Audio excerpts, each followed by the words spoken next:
This episode of Popcorn Poops is brought to you by Audible.com. Please visit audibletrial.com/popcornpoops for a 30-day trial of their audiobook subscription service. When you sign up, you'll even receive a free audiobook that's yours to keep whether or not you continue with Audible after your trial has expired. That's audibletrial.com/popcornpoops for your free audiobook. We are the Popcorn Poops. Welcome to Popcorn Poops, the best married couple movie podcast / commentary track hybrid audio program on the internet. My name is Jessica, and with me, as always, is my husband, Dustin. Hi there. How you doing, Dustin? Doing very well today, this fine Saturday afternoon, which is certainly not a Tuesday. We've been super late many weeks in a row. We've been straight assholes about this podcast, and but kind of the whole semester. And like being real. Yeah, that's true. I mean, it's been a rough. We've said this before. It's been a rough semester for you. You've been very busy, and work has picked up this season. I say season for me because we're working on a television show, and it's going to wrap up in May. So things are about to get a lot easier. Hopefully, this summer we can get our podcast on schedule. But I mean, we've said it before, and we'll say it again. Sorry about this. I guess this past since January, really. Sorry for this 4 months. Yeah, this summer should be good though. I'm transitioning to a job where I'll be teaching college just one class, but otherwise I'll be freelancing all summer. So, which is great. Congratulations. Thank you. That's it's good to hear. And I won't be working on a TV show this summer, so hopefully things will relax and go into pre-production on probably a documentary I'm going to be working on for work, and that'll be a lot less stressful, and podcast can be prioritized again. But we haven't missed any, so that's... No, we haven't, yeah. Good. I mean, well, if you count being a week late, not missing anything. As always, you can find us on our website at popcornpoops.com. You can follow us on Twitter at popcornpoops, or individually, I'm at jcasperkramer. I'm at Dusty Cram. Like us on Facebook, subscribe to us on iTunes or Stitcher, and also we have our online merchandise shop where you can purchase Popcorn Poops paraphernalia. Because alliteration. Yeah. Popcorn Poops paraphernalia to show your poo pride as a poopling. Man. It's getting better all the time. Or if you would rather just give cash to strangers, then there is a donut button. A donut button. If you want to give cash to us, we have a donut button. That seems like it doesn't make any sense, but it's an inside joke. Don't worry about it. There's not a donut button. Just push the donut button on our website, and it'll send us a donut. There's a donate button. That you can give us cash at if you push it. Yes. So every month we do a different theme, and this month... What's our theme? April has been #1987. Why? Month. Because it was my birthday. It was your happy birthday. It was my happy birthday on April 14th. I turned 29 for the first time. And so in celebration this month, we have been watching all movies from 1987. It was a good year for movies. It was a really good year for movies. 1987 was a good year. Yeah, it was pretty tough to pick the 4 that we picked, but I think that we got some good ones. And there were many others that I really wanted to do, but the 2 that I picked were, man... Getting right to it this week, what we are watching is Tibor Takak's 1987 film, The Gate. The Gate. Which is one of my all-time favorite movies. If you were going to sync the movie with us, pause as soon as the title card reading New Century Entertainment Corporation presents completely fades to black. And while you are finding the sync spot... I just want to note that the sync spot, when it fades to black, it's pretty quick before the next title card pops up. If you don't get it exactly, it's fine. Just like as soon as you see it fade out, just pause. You'll be fine. The next one's going to pop up, and if you're watching it on like Blu-ray or DVD or anything that has like even a half a second loading time or like buffer time or anything like that, or even on VHS where like the gears have to like warm up and shit like that, you're probably not going to pause it exactly. So yeah, that was my experience when I was trying to get it to pause exactly at that spot to test it. And so don't get frustrated. You'll be fine. Just do your best. Anywhere around there, yeah. While you are finding that hard to find sync spot, Dustin is going to read you a review from where? From iTunes. This is a 5-star review. Oh, I like 5-star reviews. It comes from Ginkgo Senpai. Oh. It turns out Ginkgo Senpai has noticed us. And this person writes, Great podcast. That's the subject line. And the body of the review is Happy Birthday, Jessica. Wow. Well, son of a bitch. Thanks. We did have a kind of a call to action on social media. Wish Jessica a happy birthday with a 5-star review or any kind of review. I could have been a 1-star review. Happy birthday, bitch. That would have been pretty a sad birthday present. Sad birthday, Jessica. But this was a happy birthday. This was a happy present. birthday. Thank you, Ginkgo Senpai. We really appreciate it. If you want to leave us a rating and review on iTunes, well, that's the thing that you can do.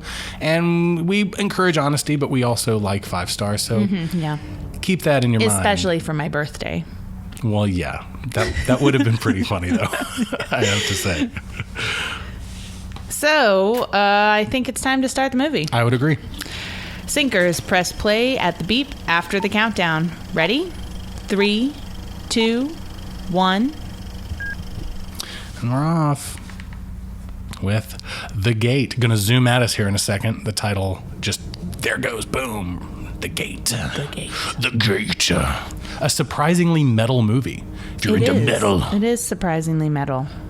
There's some they do manage to tie like demonology and rock and roll together in a kind of satisfying way in this movie.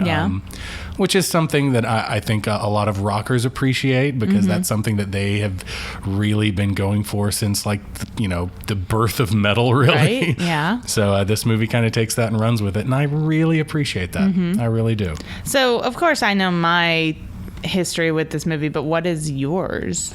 I don't know if I know yours. When you first saw this, I don't know when I first saw this. Actually, it's weird because when I was a kid, I remember like knowing about this movie and maybe having seen bits and pieces of it on like TBS or, when it came on TV or something like that. So I was aware of it, but I don't think I knew the title of the movie for a long time.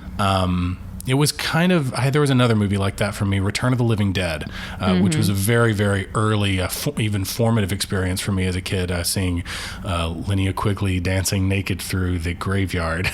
I remember when you didn't know the title. I have been with you long enough that I remember when you didn't know the title of that movie. One of my good friends, Josh, I mentioned that to him as like one of my earliest memories in childhood. It was like I had this VHS tape where someone, one of my family members had taped Beetlejuice off of like HBO for me, and they caught like the first 20 minutes or the first 15 or 20 minutes of Return of the Living Dead at the end of it. But of course I didn't tell him this. I was just like, my tape of Beetlejuice when I was a kid had this weird movie at the end where this woman is like dancing naked through a graveyard, and the only other thing I could remember was there was like a dog that was like cut in half, like dissected in half and mounted, and it came to life and started barking and running, and he was like, oh dude, that's Return of the Living Dead. I was like, get the fuck out of here. It wasn't until like my freshman year of college that I figured that out. I mean, mine was even longer than that though, where mine was the one that I could never figure out was the pizza face. Right. In a horror movie. Stabbing the pizza face and stuffing it down the drain. And I remembered that from childhood, just a clip of something my parents must have been watching that haunted me through my life. And then we finally found it, and it was House 4. House 4, yeah, that's right. I was trying to think if it was House 4 or Tales from the Dark Side, but it is House 4. House 4. Yeah. So I think everyone has that. This was that for me as well. Like The Gate was, I had like images in my mind, photographs, if you will, of things that happen in the movie, like the eyeball in the hand, hand. Yeah, everybody remembers definitely. that. The eyeball in the hand and stabbing the eyeball in his hand. But in my mind as a kid, I always conflated him stabbing Terry in the movie with the Barbie doll. With the eyeball. And so in my mind, it was that he stabbed the eyeball in his hand with the Barbie leg. But that's not what he does. He actually does it with glass. And I think that's something that everyone shares. And if you're listening to this and there's a movie from your childhood that it took you years to figure out what that movie was, but the images from the movie were so strong in your mind, we want to hear about that. And maybe you still haven't figured it out, and we can maybe help you figure it out. True. Because that moment of revelation of learning what it is that that has stuck with you for so long, and then you're like, this is it, now you can watch it with an adult mind and kind of rediscover it. That was I mean, for me, rediscovering Return of the Living Dead was a revelation because I love that fucking movie now. House 4 was a disappointment. Yeah, it was. It commits the greatest sin of all horror movies, which is that it's boring mostly. Yeah, the pizza part's kind of the best part of the movie. Yeah, just because it's so weird. Just not a lot. Like, there's some weird stuff in it, but just not a lot happens. So yeah. But anyways, though, yeah, with this movie, with The Gate, coming back to this for me, I don't know. I must have seen parts of it when I was pretty young. It probably wasn't till like high school though that I figured out what this movie was, and I sat down and watched it. I think Connor and I, my brother, I think we watched it together. He's been on the podcast twice now. Mm-hmm. Yeah. And I think we watched it together sometime when I was in high school, and I just fell in love with, like, whatever memories I had from seeing bits of it as a child just came back, and I just fell in love with this movie. And ever since then, it's just one of those movies that I go back to. I just think it is so over the top and kind of fucked up for a kid's movie. It is. It's dark, and it fucking goes there in places. Mm-hmm. And we'll get into it a little bit. But as I understand it, the script was even darker. Like, that's what I heard too. It went farther there. It went the distance. Yeah. It went there and then beyond. And so I love this movie for that. I love that there are moments in this movie where I'm like, oh God, should we be showing that's okay? Right. Like all the stuff with the dead dog. The dead dog fucks me up. So there's some stuff in this that's pretty... And like, I know 80s horror movies with kids and just 80s movies with kids in general... there's always a lot that of cursing. And there's always that questionable content where it's like, okay, this is a PG-13 movie, but it very much feels like a kid's movie. Oh, what's the one we were watching where the little girl and... Oh, Monster Squad. Yeah. Where Dracula picks up the little girl and calls her a bitch. Right? And you're just like, I think he says, "Shut up, you bitch." You're like, maybe a step too far. That's a strong word for a 4-year-old. But yeah, so, movies back in the day, I think sometimes they that line between 4 adults and 4 kids wasn't drawn as distinctly, perhaps? As distinctly as it kind of became in the 90s, I think. Mm-hmm. And I think that line is getting blurred again, but in a more thoughtful way these days. Yeah. Because now we have movies that are... real children's movies these days, the good ones are very, very thematically rich and very much not children's movies anymore. Yeah. They're family movies. Mm-hmm. They can be enjoyed by people of all ages. And like that's Inside really Out true. Or something like that. Exactly. For example. And I think Pixar has kind of spearheaded that in a big way. But yeah, let's get into the movie. We've missed some stuff. So much stuff. So there was a song right at the beginning. No Pleasure. I always remember this movie starting off more like Poltergeist, like more... Oh, it's going for that E.T. Poltergeist. And we talked about this a lot in our Poltergeist episode, but it's really going for that coming-of-age suburbia warmth. I feel like there's a warmth to that kind of feeling. But the thing that makes this stand apart from, say... perhaps other Tobe Hooper movies that try to be like... let's just call them like we sees them. Steven Spielberg movies. Perhaps other movies that try to do that. The reason why it's okay that this one does that and that it sort of stands out on its own is that it's kind of fucked up. Like, it takes that, it's a story about kids and spooky things that and it turns it into like, except it's really fucked up actually. And we're going to have kids stab themselves in the hand and do all sorts of crazy shit. You did mention the song at the beginning, which was No Pleasure by Ava Everything. Yes. If you remember Ava Everything, congratulations, you're over 30. Known for singles such as Boob Tube, Painless, and Polyester Passion. Wow. How about that? How about that? A lot of Canadian musicians and stuff in this movie. This was made in Canada. So that's why. Yeah. What I was going to say about... They get really good tax breaks up there for making movies. That's why Cronenberg makes all of his movies up there. What I was going to say about the opening is that I always forget that dream sequence at the beginning. And man, with the tree and stuff, it makes it feel so poltergeisty, The tree house and that tree, yeah. Well, I mean, you start with the tree, which is this gnarly looking big ass tree, which is very much calling back to that poltergeist imagery. Mm-hmm. The tree house in the tree looks like it was actually built by a 10-year-old, so suitable for precisely no one to play in. Shit looked like a hot mess. And I love these kind of movies where it's that colorful creepy. You know what I mean? Yeah. Like it has a color palette. It's not just blue. I mean, even look at this scene. Look at the table with all the stuff on it. It looks like a playhouse. It's pretty. It's colorful. Things are there are items that you can pick out. Those like goldenrod cabinets behind her. Mm-hmm. Yeah. And it turns that happiness and that familiarity that's associated with these almost playhouse kind of sets into something very dark and scary, and that's the thing that I love about movies like this. Oh, I think we've talked about it on the show before.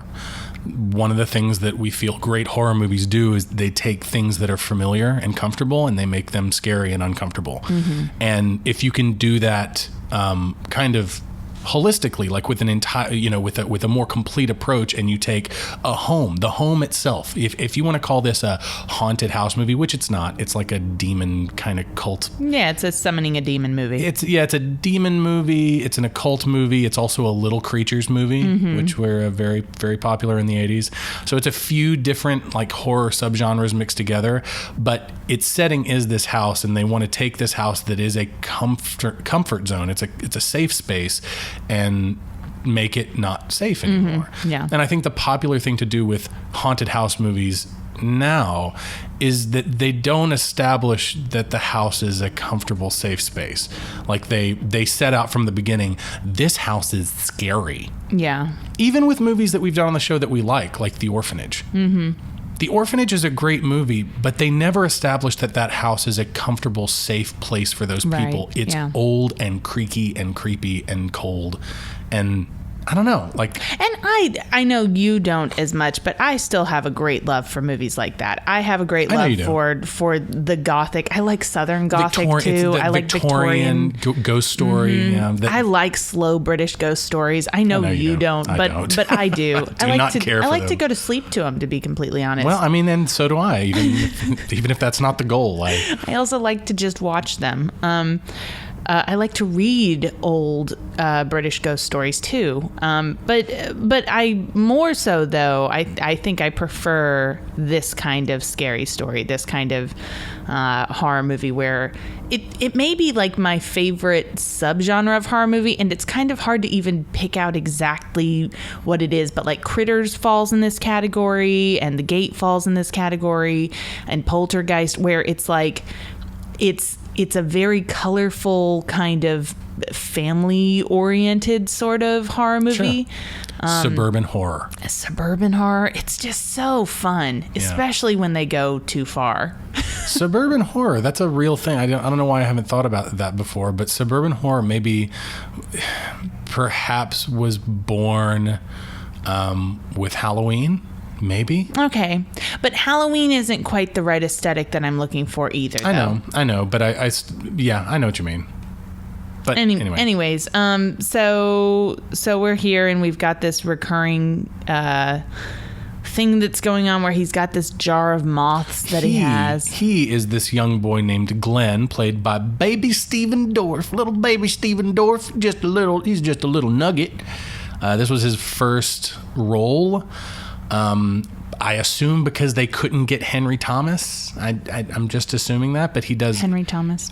He played Elliot in E.T. Okay. And again, this is very much kind of cribbing that feeling of suburban kind of California-esque. But yeah, so we've got Stephen Dorff here in his very first role.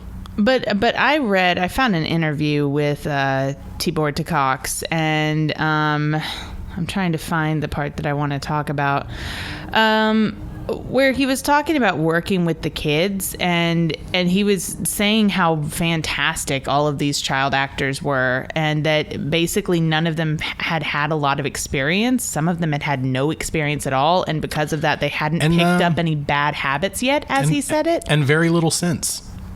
And very little sense. Actually, Stephen Dorff, and this should tell you a lot about the career trajectories of basically everyone in this movie. Stephen Dorff is probably the most successful person that's in this movie. Is that the kid, Glenn, the main character? And do you have any idea who he is? No. He was the bad guy in Blade. So, I mean, he's been in stuff. Like he's, I like him as an actor. I simply haven't seen him. I think he's good in this. I think all the kids do a good job in this.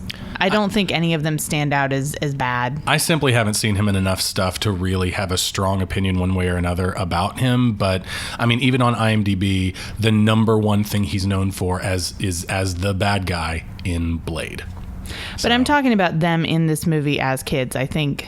Oh gosh, this scene where Terry is his neighbor friend, the kid who is his neighbor who's into metal, played by Louis Tripp, and he's come over to crack open the rocks that they found in the hole, which happened because the treehouse tree fell over during the storm. And they find a thunder egg or have you ever heard it called a thunder egg? I'm going to talk about that. I did some research and I'm going to talk about it in a second. Glad somebody did some research. Yeah, well, one of us has to be an adult here.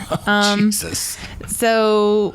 Well, also, I have to make up for the fact that I don't know anything about actors or directors, and I do a movie podcast. But you know about thunder eggs now, so you're learnt.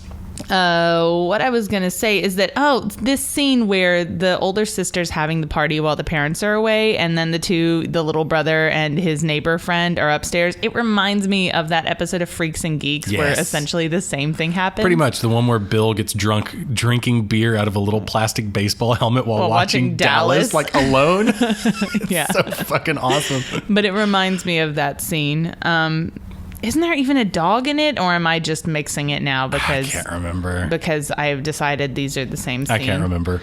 Anyway, so one thing, I know we've missed so much already, but when he has the dream of the treehouse falling over with him inside it, and then wakes up and the treehouse has fallen over, oh my God, don't you have dreams where that shit happens? Like where something in the real world is happening and you dream about it happening in like a more fucked up way or something, and then sort of wake up and it's happened? Like you hear a sound or something and it finds a way to be a part of your dream. The only thing that I can even kind of relate that to is probably the weirdest thing, and I think I may have talked about this on the show before. The weirdest thing that's ever happened to me. I've heard this story 1,000 times. Yeah, the weirdest thing that's ever happened to me was I was asleep, and in my dream I heard something above my head, and I woke up and I was holding this heavy wooden beam that was holding up my curtains. My curtains were like right above my head because my bed was up against like a window, and this was in my bedroom in the house that I grew up in, and I was probably 14 or 15 years old, something like that. And I woke up and my arm was like outstretched in front of me, and I was holding up this heavy wooden beam that was holding up my curtains because it had fallen, and I caught it in my sleep, and I just threw it on the ground and rolled over and went back to sleep like nothing had happened. I have what I was thinking of more though is like when something is noisy outside in like the non-dream real world, and somehow that becomes a part of the dream that I'm having, either if it's people talking or something that's on TV or whatever. That happens to me sometimes, and that's what happened to him, so I related to that. Okay. Anyways, so the parents have left, and the kids, the older sister, what's her name? Al, because her brother, everyone in the movie calls her Al, but when her brother calls her Al, she says, "My name is Alexandria." And that's of course tying. I don't think this movie is dumb. I think this movie I don't think so either. This movie has fucking characters. It has characters, like real characters. It has a thoughtful plot. It has themes that stay consistent throughout the entire movie, and one of the major themes is the idea of, the older sibling growing up and the younger sibling feeling left behind. And that's right from the get-go with the treehouse falling and finding the doll in the treehouse and all of that stuff. Yeah. Like all of that is right there from the beginning. And it's just interlaid throughout the entire film. I don't know what it exactly has to do with finding demons, but whatever. Like, that's summoning demons and your sister's getting too old to play. What? I mean, I guess there's... I mean, it's not a perfect movie. But it's fine that's there. What I'm saying is that they put thought into the story around the summoning demons story. And I'm sure you could draw some pretentious comparison to, like, say why summoning demons has to do with your sister getting too old to play. Yeah. But, like, even the rocket and stuff, he's into shooting off rockets with his sister, and she apparently was into it too because they were her rockets. And now she doesn't care, and she's throwing them away, and he's really upset about it. But, like, she's secretly bought him one, and he's secretly bought her something to, like, an igniter, and that's what saves them at the end of the movie. So they tie all of it together really well. Yeah, I think so. But so the sister's having a party. Mom and Dad, of course, said don't have a party, and they have a party. Yeah, and they've had to leave suddenly for some reason, and they couldn't get a sitter. Couldn't get a sitter, and the sister's like, I'm 15. I'm 2 weeks until my 16th birthday, which they come back to. They managed to tie that into the rest of the story. The birthday, yeah. There's randomly the present in the movie, and you're like, why is there a oh wait, yeah. I mean, it actually they actually managed to tie that back into the movie, but it seems perfectly natural in the dialogue when she's like, I'm going to be 16 in 2 weeks. I'm old enough to take care of my little brother. Just go. It's fine.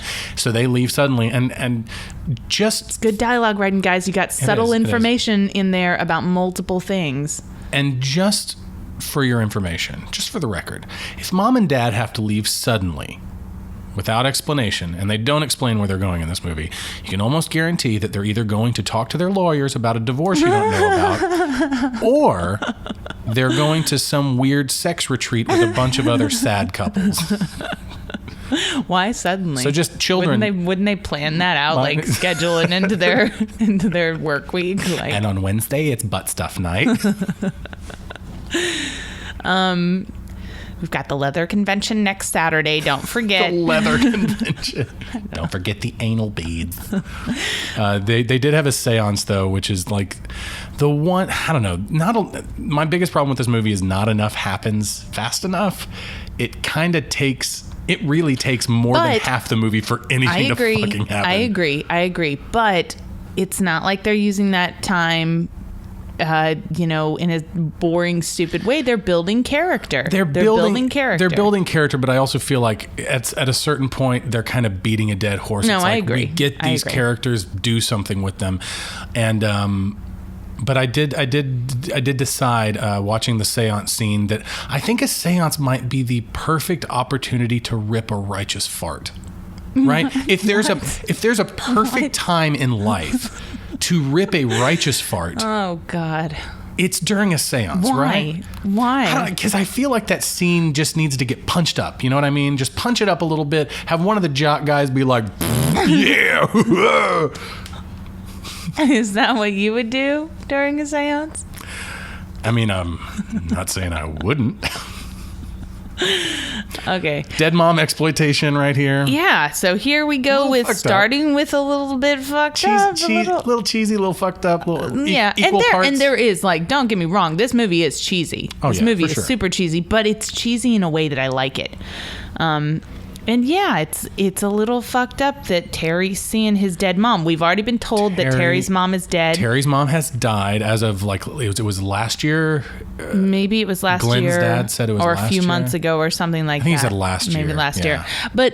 And that's a good scene too, where I think it's a very real scene where Glenn, who is a good boy, and we've established he's a good boy, and he's kind of saying some stuff at the dinner table. We got a little Nightmare on Elm Street type effect here love with the walls that are clearly made of like some kind of like a cloth, and they're pushing things through them to kind of do the same effect that they do in Nightmare on Elm Street. It's nice. It's a great effect. I love that effect. I've seen that effect duplicated on stage in theater, and it works just as well. Yeah. It's fantastic. There's a short that does it do it or does it? I'm not going to be able to remember what I'm talking about, so I just shouldn't talk about it. Okay. It's from an anthology, and at the end it's like Haunted House is the name of the anthology, and at the end they've got a bunch of hands through the wall. But I don't remember if it was CG or not, so it's a stupid comment. Okay. Anyways, what was I talking about? I was talking about the Terry's mom died dead. Yeah, so Glenn's kind of saying some stuff at the dinner table there for a second, and the dad afterwards comes upstairs, and it's just a very real conversation. He's just like, Glenn, what's going on? And Glenn's like, well, it's just Terry. He's saying stuff about, demons or whatever it was Terry was saying. And the dad's like, look, Terry's got some problems. He's been a little strange since his mom died. This happens. And I just describes him as, he's going through some shit, and he's dealing with this by being, he's a little destructive. I think he says some destructive things, or he describes him as destructive, which is, I think, is a really, it's a really great way to describe kind of how that can manifest, how that grieving can manifest. I love that the parents are not like condemning this child and like saying you shouldn't be playing with Terry anymore. They're just accepting that this kid from across the street who's their son's friend is kind of messed up right now. Yeah, and be aware that that's what's going on with him, and it's really good parenting, I think. It is. It's like be as good a friend as you can while he's going through this, but be aware that this is what's happening. So anyway, in that scene that we just saw with Terry, the first spooky stuff happens, and Terry's mom shows up at the door. The dog died. And the dog dies. And Glenn just looks over at the dog's bowls of food and water, and it's really sad. The dog Angus dies. The dog Angus. Now this is, okay. Yeah, this is a problem, and I don't understand it. Here, you can go ahead. You can talk about it. I don't really understand why they don't call mom. Okay, so they say, all right, they've established that the dog is 97, which means in real human years, the dog was 14 years old, which is old as hell. Don't get me wrong. But we've also got to understand that if the dog was 14 years old, it's not these kids' dogs. It's not these kids' dog. It was their parents' dog. They were, they were infants. His older sister, who's about to turn 16, was an infant when their parents got this dog, right? Mm-hmm. So, or very young, at least. So you fucking call your parents and tell them that their dog died. That's what you do. Well, I mean, they don't feel like it's their parents' dog. I understand that. But yes, you would call. I cannot imagine not calling the... I love Terry jumping on his bed to metal music. I guess I have seen more unbelievable things in movies. There is a film called Don't Tell Mom the Babysitter's Dead, after all. So... Okay. Well...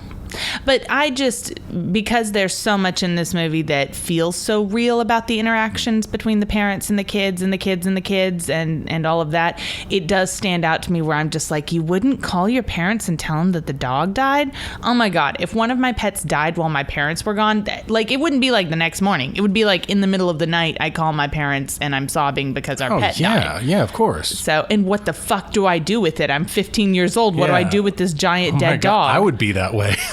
So, I'd be like, I don't know what to do. Do I just let it sit in the living room and rot? Like, what I don't want to touch the dead dog would probably come out of many children's mouths. Yeah, also that. It's like, I might be 15 and feel like I'm a grown-up, but what do I do with, like, a large dead animal? Uh-huh. I think that's significant. Right? And so them not calling the parents there is kind of strange to me. Going back to the parents leaving, do you think that the whole setup is even believable to leave a 15-year-old in her? How old's Glenn? I would assume he's 11 or 12. 11 or 12. Just on the verge of puberty, right?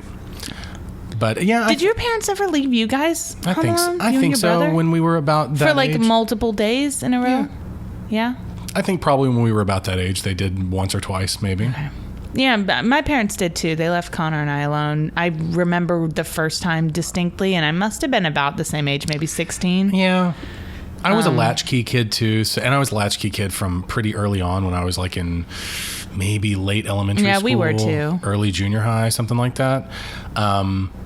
So yeah, I mean, like I was used to being at home alone for stretches of time, and then, not all the time, but there were periods where we would, when they both had jobs that kept them out where we would go home alone for a few hours. But Mom worked at our school for most of my childhood, so we'd go home with her.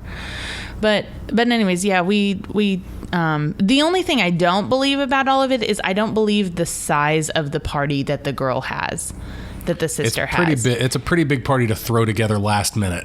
Last minute, and the organizational skills of a 15, 16-year-old, it's kind of hard to believe she could organize that party. I can believe that they got the cigarettes and alcohol from older siblings, and of course it was the 80s, so it must have been easier to get it too. I guess. I assume. If Freaks and Geeks is to be believed, sure. But for me, it's just the size of it. Like when my parents left, I had a couple girls come over and we drank Smirnoff or something, like bitch beer, right? Bitch beer. But it was like the first time that, you know, I really had alcohol. Like I'd had, you know, sips of alcohol and a glass of wine at dinner or whatever, but like with an intention to drink, and of course I didn't get drunk because it's Smirnoff. But anyways, like it was just a couple girls, you know, they weren't even boys. Yeah. And so the enormity of the party that she has is, for what's unbelievable to me is that none of the parents were suspicious enough to ask about like where the parents were or call somebody or whatever. Yeah, well, that's the thing is like, even if I left, and we're not parents yet, but someday, soon probably, if we leave our kids alone in the house, it doesn't mean we're just leaving them alone in the house and not telling anyone they're in the house. Right, yeah. Like, I would be calling neighbors on both sides and being like, hey, kids are going to be home alone for a few days. You don't have to go over and check on them, but if anything looks weird or suspicious, just know that they're there by themselves and use discretion when calling the police. Right. If it sounds like a party's going on, just go ahead and call the police. Yeah, go ahead. Let them deal with it. Let them deal with that. The little fucks. but yeah, like, and you know, whenever my mom dropped me off up through the days in which my parents were still dropping me off places, they would go inside and talk to the other parents, or they would call ahead or something, right? Like there would be some form of communication. Of course, it's like, okay, just making sure everything's on the up and up. Now I feel okay going home. Right. Yeah. So that's what's hard to believe about it. Anyways. Yeah. But the whole thing about the sister and the friends, especially being dicks to her little brother. I mean, they are hardcore. They are really assholes. mean. They are assholes to this little kid. Oh, this was our hint. The door opening right there and him looking out into the yard. That was our hint for this week, and nobody got it. I was kind of sad no one got this. That's a couple of weeks now that no one's gotten our hint. But next week someone already got it, so we'll mention that next week. But yeah, here's the rule though about friends of older siblings being dicks to your younger sibling. Mm-hmm. The rule is, and I have a younger brother, so I know you have a younger brother as well. I know we as older siblings have free reign to be complete shitheels to our younger siblings. And I'm sure Connor would agree that I was. So. Yes. And I'm sure that my brother Alex would agree that on occasion I probably was as well. My friends can't be dicks to my younger brother. Yeah, that's the rule. That's the rule. Your friends can't. That's my territory. The times in which I had friends or boyfriends, which is the worst, or potential boyfriends or whatever, who were shitty to my brother, even if it wasn't immediate, such bad feelings developed over time that I wound up not being able to be friends with that person anymore, eventually telling them off. That's why we're together today, is that I was nice to your brother. It actually is a major part. It is I'm sure it's a factor. Yeah. A major part of our early relationship. But yeah, anyway, so she just lets them, and the thing is that she's letting them be mean to him right after their dog has died, which I feel like is really serious for kids this age. It's extra shitty. Yeah. It's extra shitty. I feel like she isn't. Oh man, this shit fucks me up right here. With the dead dog in the car, and its eyes are open. Boyfriend or pseudo boyfriend or whatever he is, and he's just driving around with this dog corpse in the passenger seat with its eyes open, looking at him while he's driving, and he's just like, "Well, I guess the vet's closed. We can't drop you off here." And he's talking to it. No. Yeah, it's messed up. I mean, that guy's going to grow up to kill somebody. Like something's not wired right in his head if he's okay with that. And of course, like my whole thing when I watched this is, why don't you just dig a hole in the yard and bury the dog in the hole? And eventually what he does do is just throw the dog in the hole, and that's which is what sets off summoning the demons. It's and the stuff. Last. It's the sacrifices. Yeah. And he's talking about it right now. Terry, I want to call him Lewis because the actor's name is Lewis Tripp. Terry is now explaining to Glenn what he has figured out from his metal album from a band called Sacrifix, or something like that, which is kind of a take on this Canadian metal band called Sacrifice. In fact, the logo looks really, really similar. But he says that they only had one album and they died in a plane crash or something like that the same year that the album came out. Is that right? I have some different notes, but you go ahead and say what you're going to say about it first. But anyway, he's just explaining that in order to open this gate to let the demons into our world, there are a few things that you have to do, and the final step is the living sacrifice, and you have to throw the sacrifice into the hole, which becomes the dog, of course. So, but I really, really like that a metal album is what gives them the information they need. Oh yeah. It's fantastic to figure out, and that it's right, it's correct information. Yeah. So for the most part, I do think the one thing, and they don't explain this in the movie, but I do like to think that the reason. Oh my God, dead dog still. I do like to think that the reason Terry is into metal is part of a coping mechanism. Oh yeah, absolutely. Because he looks like a nerd. Oh yeah. Like he's got big doofy glasses on, and he's got this short kind of, Poindextery kind of haircut. Like he looks like a kid that would wear a pocket protector, but he just happens to be wearing like a denim patchy jacket and that's got like kids like that the in Killer school. Dwarfs logo patched on the back of it. And I don't know. I feel like you kind of like the jacket itself is patchwork. I feel like his personality is kind of patchwork right now with this metal thing, and it's kind of part of his way of dealing with his mom. No, I think that's totally true. By the way, Killer Dwarfs was a heavy metal Canadian band. Yes. They began touring again in 2013. Oh my goodness. Their next date is May 20th in Bolingbrook, Illinois at the Tailgaters Sports Bar and Grill. Don't laugh. I knew you were going to laugh.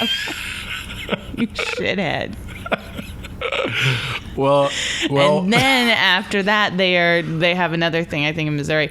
And then they're coming to Nashville. Get the fuck out of here. On June 4th for Farm Rock Nashville. You asshole. I don't even know what that is. Farm Rock? Is that like farmers only? I don't know. There's a Facebook page for it. You're welcome to go look at it. Oh, God. Awesome. Okay, then. Well, Killer Dwarfs. I've never heard their music, but that's cool. Anyway, Sacrifix. Yeah, tell me what you know about Sacrifix. So from the interview that I was reading with the director, he was talking about he approached an artist designer friend named Mark Krasinski, who was a specialist with graphics and was in a band with his brother Mike, and the band posed for the pictures, and Mark designed the album cover. Right. And the liner notes included some of Randy Cook's drawings, Randy Cook being the FX guy for the movie. Then Vince Carlucci's band, Station Twang, provided several pieces, including the heavy metal stuff. They were made up of several former members of the Toronto band Cardboard Brains. Paul Young, the leader of the Cardboard Brains, also provided several of the voices heard in the film, including the Ghoul Dad's great "You've Been Bad" scream. Oh, yeah.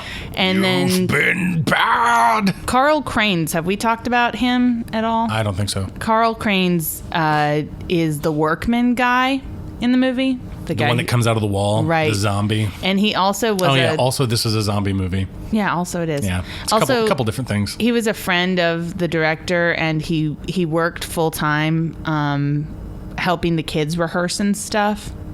And anyways, though, so he was the one who did the spoken vocal words on the song that inspires Terry to play the lyrics backwards. Oh, cool. Awesome. So, yeah, that's what I know about Sacrifix. Well, thank you for all of that amazing information about Sacrifix, the fictitious band. I think you are more impressed with my information about the Killer Dwarfs tour dates. I am. That cracked me up. Farm Rock? And Tailgater Sports Bar and Grill. Tailgater Sports Bar and Grill, featuring the Killer Dwarfs. They've got some interesting capitalization in their name. Do they? Yeah. I didn't notice. How is it capitalized? I want to say all the vowels are lowercase, but then an F is also lowercase. So I don't know what the pattern is, but it's randomly upper and lowercase. Okay, cool. Oh yeah, the other thing I wanted to say about the teenager carrying the dead dog around is, it is also kind of a testament to what a teenage boy will do for an ounce of puss, right? What are we talking about? You're not listening. No, I was thinking about how I prefer that dwarves be pluralized with a VES instead of an FS. Oh Jesus. Okay. What were you talking about? I was talking about the teenage boy carrying the dead dog around because he wants to get laid. Okay. Yeah, boys are dumb. Man, you gotta do some dumb things for some pussy, huh? I mean, I haven't done many dumb things. That's not true. It is. That's true. So the sister is kind of redeemed. She, right. After all of that talk about us, like, why is she letting them, treat her brother like shit? Why is she kind of treating her brother like shit? And then she goes to the beach and leaves him alone, and it's really, or she says she's going to go to the beach and leave him. And I thought that was suspicious that she was like, oh, I couldn't go to the beach because I spent all my money. And I'm like, how much does the fucking beach cost? It's sand and water. You just go. That's it. Go to the beach. It's not like there's someone at the gate, like a bouncer's like checking IDs and taking cover charge to go walk on the sand. Beach. Yeah, no. It might be someday. You're joking, but. But then she busts out this rocket and gives it to her little brother and says, "We're gonna launch this motherfucker." She doesn't say it quite like that, but yeah, and then she's redeemed. That's what she was saying in her heart. But then, of course, the mean sisters, her friends, come back this night, and this is, of course, the night where things are gonna get finally crazy in the movie, because you're right, it does take a while. It does take a long time. I mean, we're like 45 minutes, we're over halfway into this movie, or we're about halfway now, and shit doesn't really start happening until we're over halfway. Oh man, we missed people getting called fag all over the place. Oh my god, they throw the fag word around like crazy. Yeah, they do. And I guess that's just a product of the 80s. I guess, I don't know. I guess so. Oh, and they also say retard. Mm-hmm. They're just throwing it around like it's 1987 or something. I know, right? Oh man. Hashtag 1987. Hold on, wait. Also, we missed some of my other favorite lines. So during the levitation scene, the kids, she's having the party and all the kids are over, and it turns into my kind of party where they're just sitting around telling ghost stories, which rarely happens at teenage parties. I have to say, I never went through like my occult phase in adolescence, probably because I didn't start watching Buffy till I was in college. That's your problem, not mine. I'm looking at you. I'm pointing at you right now. I'm pointing at you with my finger. I'm actually doing that. You should have started watching it when you were younger. No, I'm just accusing you of getting into the occult because you watched Buffy the fucking Oh my god, vampires. no. Buffy was a way after I was into the occult. That was not a cause. That was a symptom. Oh, okay. No, we were doing that shit back in junior high. Right on. My mom gave me a pack of tarot cards that she had. It's her fault. I'll be talking to her then. You know, we all wanted to be witches. We loved the craft. That was the one thing I really had to get over when we started dating. That was the cringiest thing about you. Oh my God. But I loved you anyways. You can really suck it. But anyways, what was I talking about? But I still love parties that have ghost storytelling. I think ghost storytelling is a fantastic pastime, and people should do it all the time. I agree. We should do it like they do in England, and we should tell ghost stories at Christmas time. I mean, you're talking to the guy that just bought a second copy of the Scary Stories to Tell in the Dark by Alvin Schwartz, simply so that my children someday will have a copy of their own to read that has the original illustrations in them and not the fucking dumb bullshit whatever's in them now. I spread the love of ghost storytelling when we were in Japan too. I mean, they tell their own ghost stories, but I mean at the international school I worked at, and every time we went camping every summer, I would scare the shit out of those kids. And then of course I would have to deal with it because they'd be up all night in the tent with me. So yeah, that these sucks. Superimposed moth guys. Yeah, that didn't work. They don't look up, but they make up for it later with all the other with the forced perspective stuff. Oh my God, we'll talk about it when we get there. But anyway, so they tell a ghost story at the party, and then they start trying to do like the light as a feather, stiff as a board thing or whatever. And they are like trying to I don't think they even say that, but they're trying to levitate people, and it's that thing, yeah. And they levitate Glenn, and it works, and he goes up into the ceiling and like floats across the room and grabs a lamp like an accent light off the wall and tears it down and falls down and cries. And what is it that Terry says? And Glenn's hiding in the bathroom, and Terry and his sister outside, and Terry's like, I think it's because he cried in front of everybody when he's hiding in the bathroom. And I'm like, no, it's because a demon just threw him across the room, which is a legitimate reason to cry in front of everyone. And then Glenn tells him some stories so he won't be embarrassed, and that's cute. But then there were some lines before too that were really fantastic, where when they're talking about levitation before they do the actual levitation, and they're talking about it, and Terry and Glenn are like in the kitchen stealing pizza. Yeah. And Glenn looks back at Terry and he's like, do you believe all that stuff? And Terry nods and he's like, me too. And I'm just like, it's a great moment. It's perfect. It's a good moment. Yeah, for sure. So shit has kind of started to hit the fan. Oh, this is the great scene where he pulls his dad's face off, and his dad's like, you've been bad. This is good. I don't know why this didn't stick with me as a kid. Maybe I didn't see this as a kid, but this seems like the kind of thing that would like really fuck me up as a child. Like, oh, dad's home. Oh shit, no, he's not. Dad. He's a demon, and I'm about to pull his face off. Oh, his face like melts and pours out of his face. Awesome. It's so great. That yellow shit, I don't know what it was, but like the 80s horror really milked, pun intended, the creamy white gore gags. Yeah. Love that shit. Oh, it's so great. Even in the sci-fi too. I mean, think of, the Alien series and stuff. Yeah.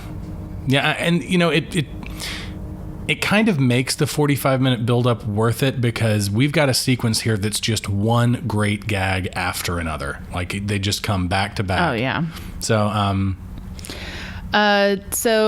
so I loved the start to, oh yeah, what are you doing? Probably fagging off. That was another line. That was part of it. Did they already see the dead dog in the bed? I think that's what started everything. Yeah, that's what started it, and that's what I was going to talk about. It's so fucked up. With blood coming out of its mouth and shit. Weird, the sister, the glass gets broken and it wakes Glenn up, and he freaks out and he goes to get his sister, and when they come back they think it's Terry in bed, and they start shaking him to wake him up, and then Terry comes up behind him and is like, what are you guys doing? And then you look and it's the dead dog in the bed. Yeah. And it's so messed up. Like, it's so messed up to have dead dogs in your children's horror movie. It is. I feel like, I mean, I love it, don't get me wrong. I do too, but like, I think that they've gone like way beyond even Poltergeist in fucked up shit. Like, it feels trashier. It's like a trashier Poltergeist. Is it because it feels like they don't know how fucked up it is. Like the writer doesn't know how fucked up it is. I feel like they don't realize.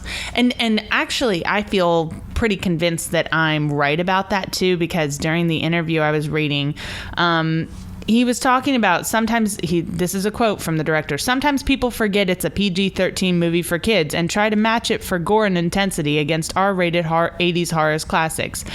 80s horror classics. It's really a different animal. I think its innocence is what sets it apart. I think innocence is what sets it apart. This movie? Well, it's that clash. It's the clash. No, I get what you're saying with that. It's the clash of like the innocence of kids. And here's the thing, and we keep talking about this, some of the line readings from these kids and the way these kids are written dialogue-wise, they talk like kids. Oh, yeah, they do. You mentioned the scene in the kitchen where he's like, do you believe in all this stuff? And he just kind of nods and he's like, me too.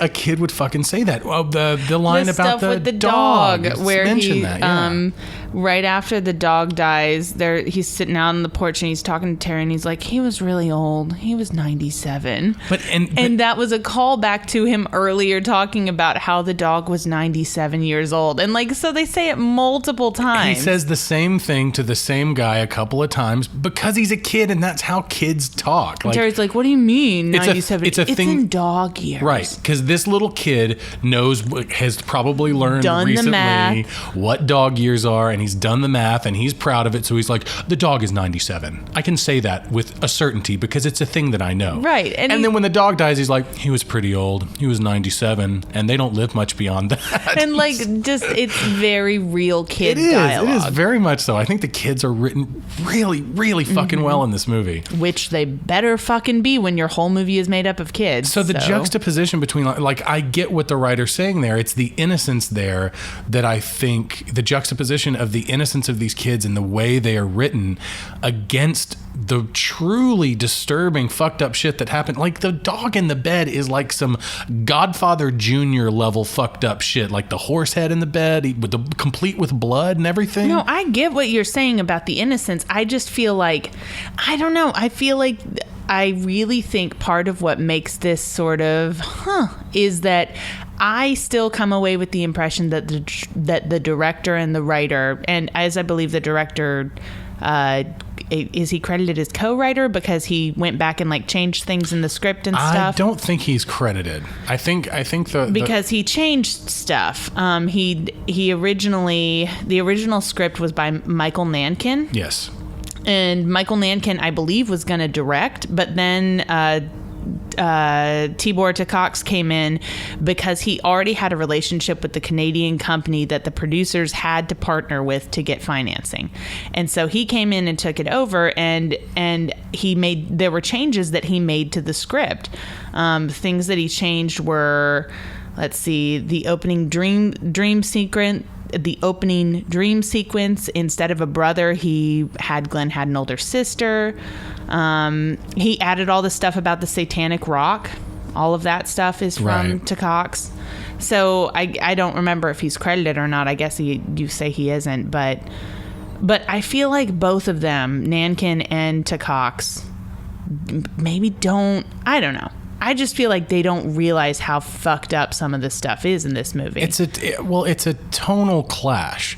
There's a tonal clash here, and I think the tonal clash is what defines this movie for me. Yeah, and that's why I love it. Like, some would call it an inconsistency, where it's just like, is it a kid's movie? It's a similar complaint that one might have with maybe the Hobbit films. Okay. Where you can say, okay, this feels like a children's movie, it feels like a children's adventure movie, but it has content in it that is obviously not for kids, so who exactly is it for? But I feel like in this case it works in the favor of the movie. I do too, because I feel like they're using that to play with themes of childhood and innocence and losing innocence and having to learn to grow up and dealing with shit that adults have to deal with, like specifically Terry's character, his mom dying and shit like that. Like, he's dealing with. So you think they're aware of it then? That they're aware of the clash? I don't know. I can't. I don't know. I can't say. Maybe. I feel maybe like when the director talks about the innocence, that he feels like this whether or not they are, it fucking works. Oh, it does. I think it defines this movie for me. I kind of like thinking of it as them not being aware, because it makes it seem more. It's like I get that feeling like, did they realize how taboo this is in a movie that is? I mean, it's PG-13, and I get the impression that this was meant to be more for kids than it was for adults. And I feel that way too. And that was the goal, but the product that came out in the end is more for adults than for kids. Yeah. So speaking of the script was, like I said earlier, the original script was way more dark and violent. And Nankin, the screenwriter, he wrote the script when he was unemployed and recently divorced, and he kind of wrote it out of anger and wanted the script to be about, and this is his quote, the nastiest thoughts from his childhood. Ooh. Right? So that's good material. Originally, the kids were supposed to be more mischievous, and they were quite a bit more deserving of the fate that befalls them. For example, when Glenn and his sister Al capture the moths, they would sit and rip the wings off of them. Oh, that is really that is mean shit like that. The hole was also not caused by the tree crashing. The brothers of Glenn and Al, like you mentioned, which became the older sister Alexandria. Oh, yeah, we get our minions. Well, yeah, we'll talk about them in a minute. They were trying to dig a hole to China, which is something that Nankin actually tried to do when he was young with a friend, and he also had a neighborhood friend named Terry. And then their plans of finding China were foiled by the gardener, who fell into the hole and then sued the friend's father. And then the original script also called for the demons to move beyond the house and kind of take over the whole town. And toward the end, when that cloud of evil, the twisting cloud of evil, that tornado thing, shoots out of the ground, the demons would then spread across the entire area. And there were supposed to be scenes of the neighbors being taken out of their homes and dragged into the street and killed by the demons.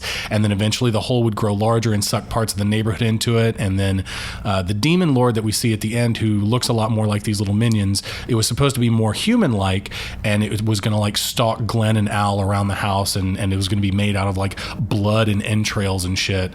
And also the dog didn't come back at the end, which is the ultimate in darkness. That is the ultimate evil. in darkness. I think it's probably time to talk about the minions, because we're missing scenes where you can get the joy of watching them and trying to figure out how they did it once you know how they did it. So go ahead and talk about them. The minions are mostly, and there's only a couple of exceptions to this in the movie, they are mostly full-grown, like human adult actors in rubber suits. And the way that they do a lot of the effect shots in this movie, I love the fog getting sucked into the hole. The way they do a lot of the effect shots in this movie with the kids being larger than these little minions, and not those fucking yellow fucks from Despicable Me either. These are the original fucking minions. Get it right. Fuck those little yellow pieces of shit. I'm sorry. Don't defend the minions. You haven't seen any of the movies. Doesn't matter. They're not I've seen the first and second Despicable Me, and they're not. I mean, the second one's pretty much. But have you seen Minions? No. Okay. But the first movie isn't that bad. Okay, it's probably not. Whatever. These are the original Minions. I agree with that. The way they did a lot of these effect shots is with force perspective, which is of course a technique that was used, a lot in the B movies of the 50s and 60s, but it never really looked quite that good. Like, the image of like the really small creature being blown up to big size, or the big creature being shrunk down to small size for scale, never quite looked right. There was always like a inconsistency of like the camera blur that really set it apart. But I think they look fucking great in this movie.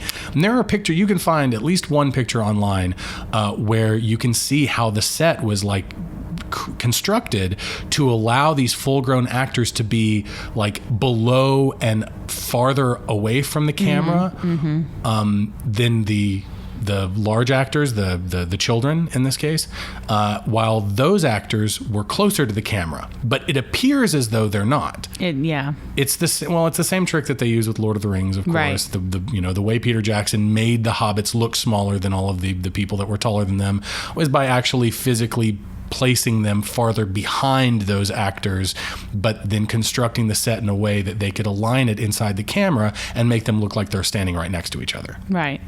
You can find those pictures online. And it looks incredible. They do the same thing in this movie. Yeah, it does. It's. I don't know. I mean, I don't know how they fucking do it. I don't know how they. Like, I know how they do it, but I don't understand how they do the math to make sure that the set is built the right way so that they can line up the camera in just the right way to make everything look right. But I think it looks incredible in this movie. Yeah, it looks fantastic. And some of the other stuff that I can add to it is the director was talking about, let's see, due to budget constraints, we could only create one head mold, so we had to choose only one expression, and they ended up with a dumbfounded look on their faces. So that little look that they have where their mouths are kind of sticking out, and they, like, that's why there's only one. Drooping down a little bit. It's adorable and fantastic. They are pretty cute. I would not mind a shelf minion of the Minions. I don't know if you know what this means. I don't understand what this means. Another process used to great effect was to undercrank, shoot them at a lower frame rate so they would appear to move a little more furtively, he said. Oh, yeah. Well, and they had to be coached to move in special ways in order to compensate for the frame rate. Yeah, I mean, shooting them at a lower frame rate, it does cause them to... the reason that for so many years I thought that the little Minions were stop motion is because of the way they move, right? Because of that lower frame rate. Because animation, like especially stop motion animation, is typically shot at like 15 frames a second. Mm-hmm. If they did the full 24 frames a second, it would take literally twice as long as it already takes to do stop motion, which is a long ass time. Right. So it's a time saving measure. It's a budget saving measure. But I don't quite understand why they would do that with live actors.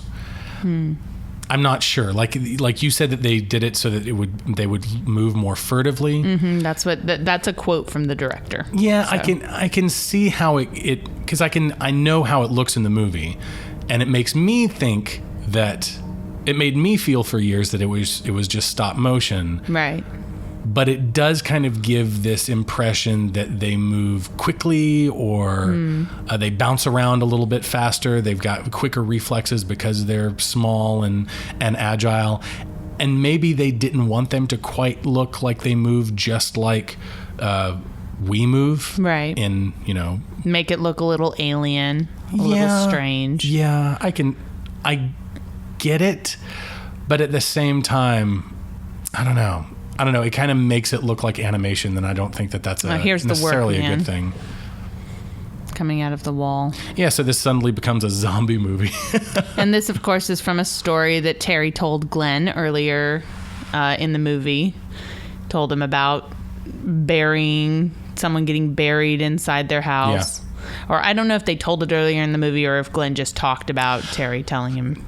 I think maybe Glenn just talked about Terry telling him that story to his dad, which is what caused his dad to talk about Terry having lost his mom and being a little destructive, as he says. Let's talk about Terry a little bit. Has the phone melted yet? Have we gotten that yet? No, not yet. I do want to talk about that. The actor who plays Terry is, I mentioned, Louis Tripp. He retired from acting at the age of 17 and changed his name to 1220. Who did? Louis Tripp, the guy who plays Terry. Changed his name to 1220? 1220. Because L is the 12th letter of the alphabet and T is the 20th letter of the alphabet. And then he moved to Australia and changed his name again to Baff, which is short for Baphomet, of course, being the I don't know that there's any one creature or deity or pagan deity known as Baphomet, but it's kind of a catch-all for pagan deities, Baphomet. And he's apparently currently a writer and a composer of, quote, I guess this is his quote, I assume, confrontational experimental music, which occasionally resulted in the involvement of the Humane Society and the police. Oh, dear. So he's a Satanist? Like a not a LaVeyan Satanist, but like a, I don't know if you'd call it traditional pagan or biblical Satanist. Okay. Is that the difference? Maybe. There's LaVeyan Satanism, which is not, it has nothing to do with Christianity at all. And then there's another kind of Satanism, which is more like what you think of when you think, if you're uneducated, what you think of when you think Satanism. Right. Which is like sacrificing shit. And having the Humane Society called on you for your art. yes, for your art. That's a very diplomatic way of putting it. But speaking of Terry, he is. Oh, this shot right here. Oh, look. Oh no, we already did have the phone melt. This is. Yeah, did this we? is the shot. Yeah, this is the best one. Look at that. Like those, they're in the same room right now. All of those actors are in the same room right now doing that. I mean, I think that might have been the last shot. It's incredible. So good. I love it. And I love that the workman falls and that it turns into a bunch of minions. That's also fantastic.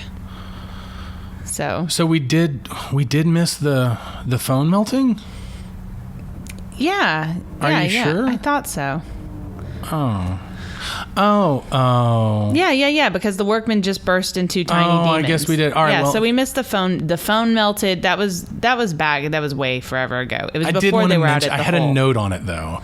So the thing I liked about the phone melting was that it's obvious that they did the gag on a flat surface and it kind of melted out of the phone because you can see it creeping up the wall from our perspective, creeping up the wall. But then in the cutaway shot, you can see that they incorporated that into the melted phone that's hanging on the wall so that it wasn't inconsistent. So if you melt something on a flat surface, it's going to melt out from the flat surface. It's not, gravity's not going to, pull it down the wall as it would with the phone, like as it should have. So they just took that fuck up and they incorporated it into the actual set, like the prop phone hanging on the wall post melting, which is really smart. That's filmmakers paying attention to shit that happens, But anyway, that's my only note on that. I love that when they're trying to figure out what to do, Terry's like, prayer, the Bible. Or Glenn's like, prayer, the Bible. And Terry's like, these guys are older than the Bible. Are they, though? Because they use Latin letters, which are... I mean, if they're... Okay, so the first message that the demons write to them on the little, it's not an Etch-a-Sketch. What are they called? Like the magic pad or whatever? So they're using Latin letters, which are like max 2,500 years old. And the Bible is probably... I don't know. No one really knows how old the Bible is, but probably 3,000 years old, right? Don't ask me. I haven't looked anything up recently, so I'm not gonna talk out my ass and guess a date. well, the Earth is 6,000 years old, right? So going off of that, according to the Bible. So right. Anyways, the Lee sisters say they went to Sunday school and then they find a verse in the Bible. It's just a funny little scene. And if you're curious, the Bible passage that the sisters picked out was from different portions of Psalms, verses 59:1 to 59, verse 9. Chapter 59, of course. Does that have any symbolism or anything? Does it matter? I don't know. The Psalms are literally songs. I don't know. Did we already miss Terry getting? Man, we're just talking. Oh yeah, little good stuff. rat-faced Terry. Yeah, rat-faced Terry, and then he stabs him in the eye with a Barbie leg, which is awesome. Which is the best thing ever. It's so awesome. That's what I'm talking about colorful and creative and kind of weird suburbia stuff where you use things like Barbie doll legs as weapons to mutilate your friends with. It's just great. And he does say the Bible these guys are older than the Bible, which is a great fucking line. But the Bible does actually seem to do something. It does. Like when they throw it in, it does kind of blow up the hole and something. Yeah. It does seem. Isn't that when the hole closes for a while? And of course, it doesn't work. Maybe the demons were just messing with him, though, just pretending. And they find her friends with garlic braids around their neck. I've never seen a garlic braid in real life. Who buys that much garlic at once? I'm pretty sure you have, though. I think when we were in Japan, people used to hang them like outside and stuff, like for mosquitoes or something. No, just with like their vegetables and stuff when they were hanging things to dry. Oh, okay. I'm sure you've seen it before. Why are you looking at me like that? I don't know. I feel like I've never actually seen a garlic braid in real life. Because who would buy that much garlic? People who use a lot of garlic. Who uses that much garlic? But it's not like you have to use it super fast. You know, like they're letting it dry out and stuff, or they're letting it, whatever. I don't know. I'm just talking. And even after, and this goes back to one of our earlier complaints, even after they think that they've closed the gate, they still don't call their parents, even though they're standing up in his bedroom. Everything seems to be okay, and the window's broken. Well, the phone's still melted, I would assume. Oh, okay. But they should go to the neighbors at this point. Yeah, I think so. And don't you think the neighbors would hear at this point? Maybe, unless it's like, maybe it's like an isolated hallucination type deal. Minions. They're kind of cute, right? They are. I love the way their mouths poke out and are always kind of open. Yeah. Like always a little bit open. Just they're little mouth breathers. Like they're little puckers. That's what they are. Puckering their lips. Did you see he had a Robostrux? Oh my God, look at all those minions. Did you see the Robostrux in the closet when he was getting the rocket out? No. Robostrux were like these old Zoids, like mecha model. I think they were model kits. I feel like I had one when I was a kid. Maybe Yay, they're dancing. Oh, and they're summoning the giant minion. This big demon that's being summoned right now, as far as I can tell, it is all stop motion and looks great. It is great, really great stop motion for a movie that did not have a huge budget.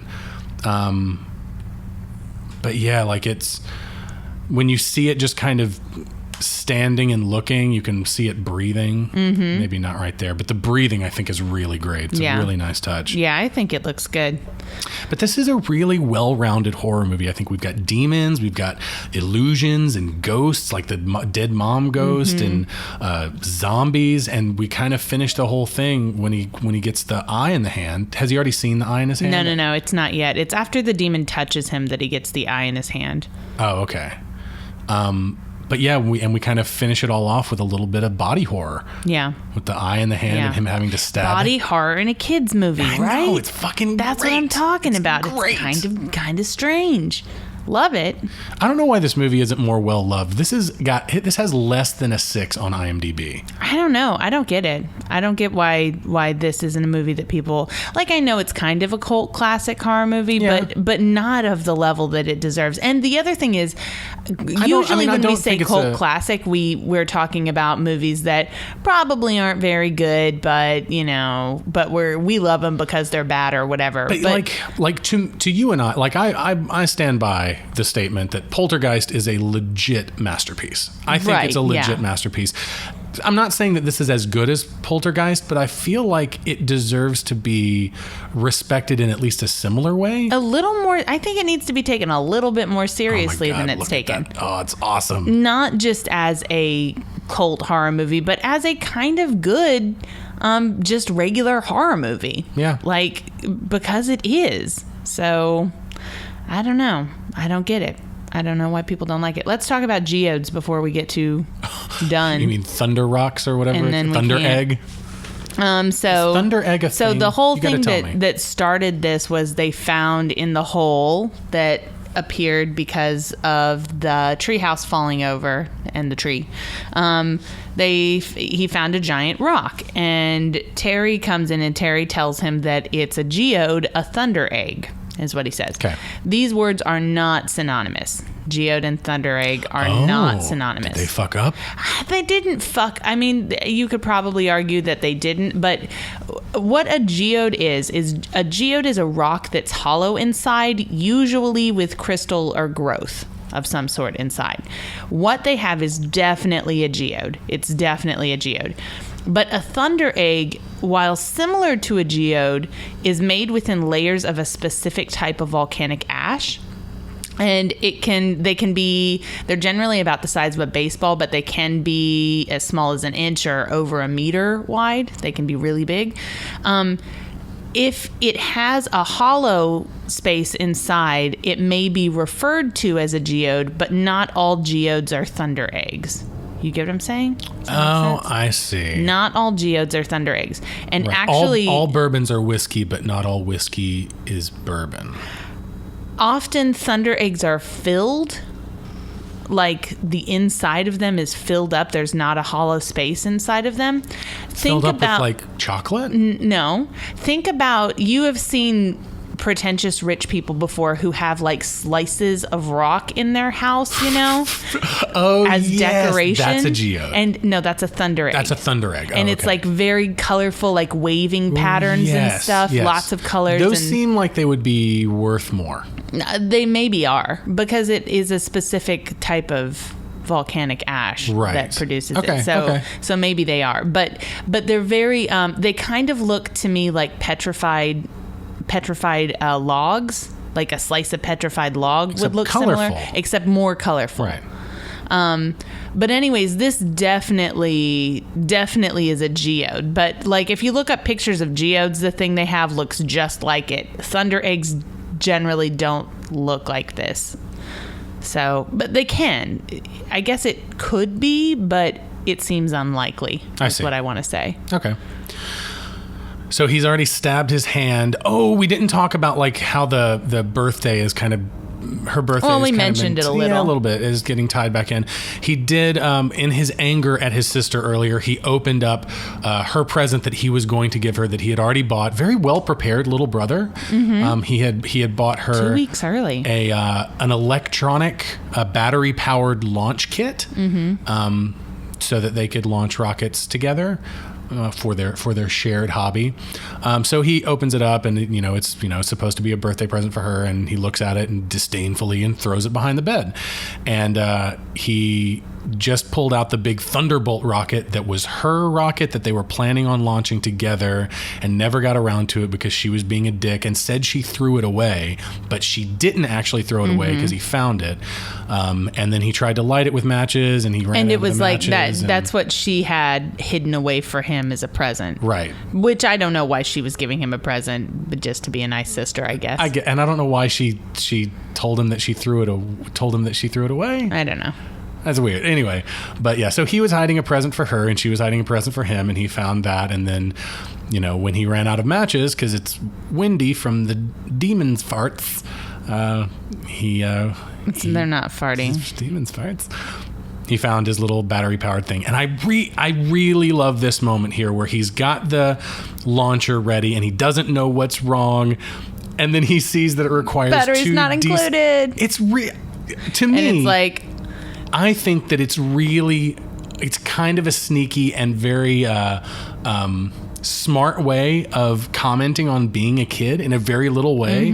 Like trying to fire the rocket, but you need batteries. You got to have batteries for your toy, right? Right. You open the toy on Christmas morning and you want to play with it, but you need fucking batteries for it. Oh my God. The batteries not included thing was like an 80s, 90s child, like most irritating. Batteries not included. What the fuck? And they used to say it all the time in like every single. Do they still do that? There's a movie, an 80s movie called Batteries Not Included. So. Right.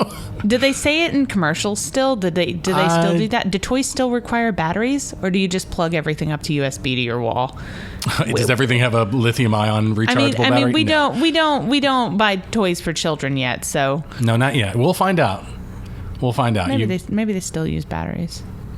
Yeah, I guess there's a period in everyone's life where they don't know what it's like to buy toys for like 15 or 20 years, and then all of a sudden they're buying toys again and they're experts. I mean, we buy toys, we just buy like action figures. Yeah, we buy shelf minions, of course. And shelf minions. I bought a very cool, he's looking at us right now, a very cool Wolfman animatronic toy that's got wonderful hair. It scares the shit out of the cats. Oh, they love it. And he came with batteries. Batteries were included because whoever sold them to the Goodwill forgot to take them the fuck out.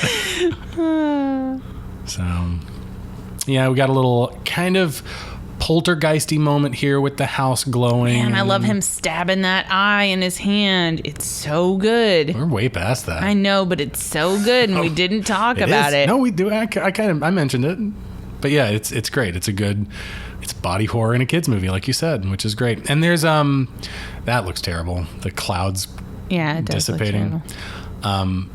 And that rocket that he launched into the big bad demon, not fireworks, but fireworks happened somehow anyway. Sure, they did. So I don't know what that's about, but that's fine. I'll just suspend my disbelief, just like I'll believe that he's actually standing here and not against a green screen. I'll believe that, right? And then, of course, he's going to go back, and Terry's going to be alive. Oh, yeah, the shot of him flying out the front door when the house is... Oh, yeah. The demon's blowing up or whatever. Great. It's pretty funny. But, yeah, he's just going to walk back in and be like, yeah, Mom and Dad... they're gonna be pissed, right? So we end the movie and we're about to see Terry, and Al's gonna come back. His sister's fine. The house and the dog comes back too. The house is still destroyed. Yes, the house is fucked. It has boulders inside of it. Because in the sequel, Terry comes back to this house and it's fine. Like, the house is still okay. But it's like condemned and stuff. Remember? Yeah, it's like gated off and there's no trespassing, and it's kind of... But there's no giant gaping hole in the floor. I feel like there's not in the room that they're in. I think he's in the main room. Oh, it does not look like this. Man, we haven't talked about We didn't talk about the sequel at all. Gate 2 is pretty good. It is. It is pretty good. It's very scaled down. It's only got one minion in it. Which is unfortunate. But it is a much more scaled down movie. We get to meet Terry's dad, who's a pilot. Was a pilot. We might want to save it because we might want to do Gate 2 if we do like a sequel month or something. But like what I mainly want to say about Gate 2 is that it's surprisingly, it's a definite sequel. It's a true sequel. Yeah. In that it's not just a rehash of this movie. It takes the events of this movie as backdrop and builds a new story on top of it for Terry, who's now It's a continuation of the story. Yeah, very much. So Terry's like maybe Al's age in the sequel. He's like a teenager. An older teenager, and yeah, it's kind of good. Like, yeah, it is. It's almost as good as this, and I think this is pretty I wouldn't good. say it's as good as this. It's almost as good as this. I don't know about that. It's got different goals. It does definitely have different goals, which is good. It's a different movie, but it's fun though. But yeah, whatever. The dog's fine. Everybody's happy, except that your parents are going to kill you. Yeah, your parents are going to definitely fucking kill you. You are dead. But my one thought about this is that, even the dog, who's 97, by the way, and they don't live 97. Much older than that. I guess you can be a little bit ballsy with your kid horror movie if you're just going to bring everyone back from the dead, even the 97-year-old dog. I guess so. Right? Sure. I guess so. Did you have any other... there was a 3D remake planned of this in 2009, which would have been directed by Alex Winter, or Bill S. Preston Esquire from Bill and Ted. Okay. He's a director. He's a legit director. Directed some Ben 10 movies and stuff. And it would have apparently actually used the original filming script, from this version of the movie. And the demons were going to be designed by H.R. Giger. Oh, man, that would have been fun. Of course, we don't have that movie, so it never really came to fruition, and Giger died, and that's that. But that would have been pretty cool. Yeah, I would have liked that. I would have enjoyed that. Last thoughts?